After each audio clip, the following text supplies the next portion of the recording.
This is NBC2 News, live at 5.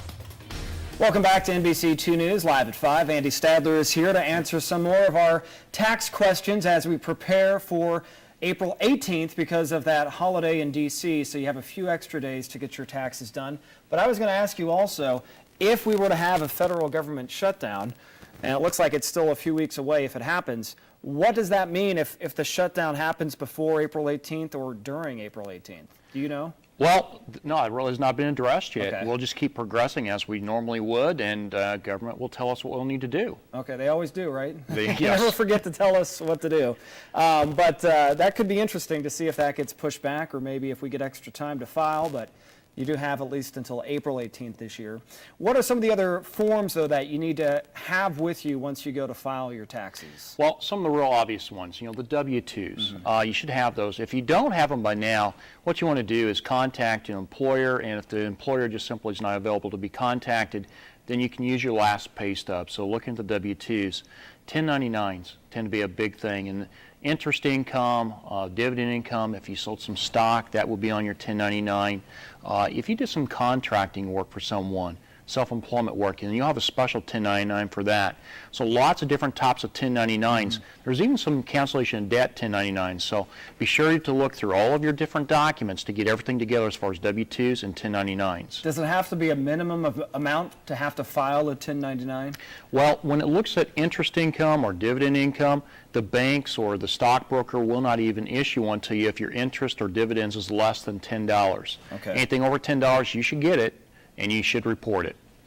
All right. What about other types of forms? Unemployment forms. We've also heard about 1098s. What are those? Yes. The unemployment forms from either the state of Indiana or Illinois or whatever state you may have drawn unemployment from, you should have received those documents. The other forms altogether, the 1098s, what that is, that's basically your mortgage interest. Or it could be a college student loan interest you paid, that you made payments on. Both of those items are deductible, and you want to be sure to get those and include them with your tax return. Okay, so the mortgage interest is still tax deductible, so are property taxes as well, right? That's right, property taxes. And here in Indiana, we pay an auto excise tax for your license plate, so you're able to write that off. So be sure to get both of those type of taxes. Also, when you're looking at taxes you pay, don't forget to include your county tax here in Indiana as well. Okay, good to know as well. Now, what about different receipts? A lot of people just pile up the different receipts throughout the year. Which ones can you actually write off? Well, job-related type things. If you're working a union, your union dues, your work clothes and tools and things you bought for your union, if you're out doing a job search, searching for a job, getting resumes made up, or traveling for a job interviews, things that affect you can write off. Things you want to be careful of is not to get too extreme with that.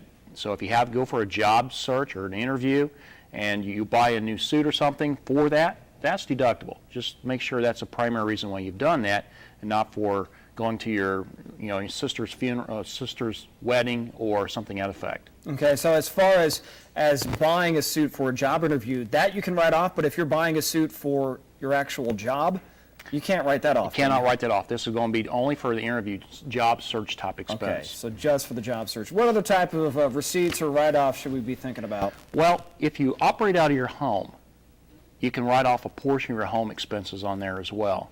So keep track of your utilities and your mortgage interest and repairs and things. You do need an office in your home. It does have to be a dedicated space. You can write that off, but be sure to keep track of all of that.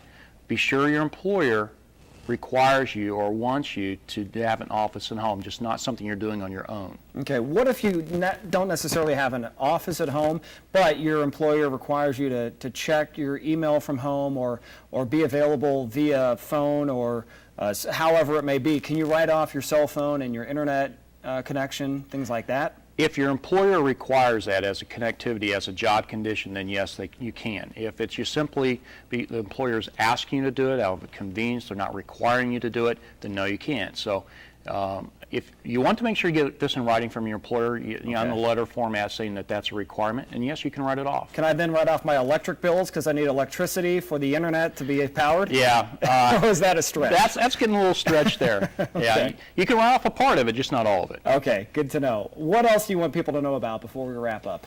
Well, When you look at the other job search effects and things there, be sure if you use one of the job search hunting websites or a job search tool, get the receipts for that so you can write those off. When you look at hiring a tax professional, make sure they are a licensed tax professional that will be in business, that will have summertime hours to take care of things that may come up. Okay, you can ask them if they have a license, but how do you know for sure? Should that be hanging in an office, or how would you know if they're actually licensed?